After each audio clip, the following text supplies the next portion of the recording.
চট্টগ্রাম সমিতি ঢাকার উদ্যোগে ঐতিহ্যবাহী মেজবান ও মিলন মেলা অনুষ্ঠিত হয়েছে। রাজধানীর মোহাম্মদপুরের সরকারি শারীরিক শিক্ষা কলেজ মাঠে অনুষ্ঠিত হয় এই মিলন মেলা। বিভিন্ন পেশা, শ্রেণী ও নানা বয়সীদের সমাগমে মুখরিত হয়ে ওঠে কলেজের আঙিনা। শুধু চট্টগ্রামের বাসিন্দারাই নয়, বিভিন্ন জেলার লোকজনও অতিথি হিসেবে মেজবানে অংশ নেন। অনুষ্ঠানে বক্তারা বলেন, চট্টগ্রামে রয়েছে সমৃদ্ধ ইতিহাস ও ঐতিহ্য এবং ভাষাগত স্বাতন্ত্র্য। চট্টগ্রামবাসী এই সমৃদ্ধ ঐতিহ্যকে সবসময় লালন ও ধারণ করে থাকে।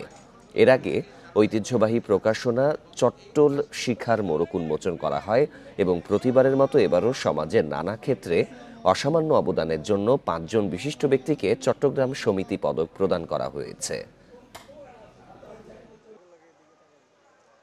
চট্টগ্রাম অঞ্চলের সব মানুষ একদিনের জন্য হলেও আমরা এই অনুষ্ঠানে আছি। চট্টগ্রাম ঐতিহ্যবাহী বলি খেলা, এই সমস্ত প্রোগ্রামটা আমরা সারাদিন ব্যাপী আমরা কার্যক্রম পরিচালনা করি। ঢাকায় এসে যে মেজবানটা খেলাম, খুব আনন্দিত। বাইরের লোকজন তো আরো বেশি এখানে খাওয়ার জন্য ওরা বেশি ইন্টারেস্ট ফিল করে এবং অনেক সুস্বাদু।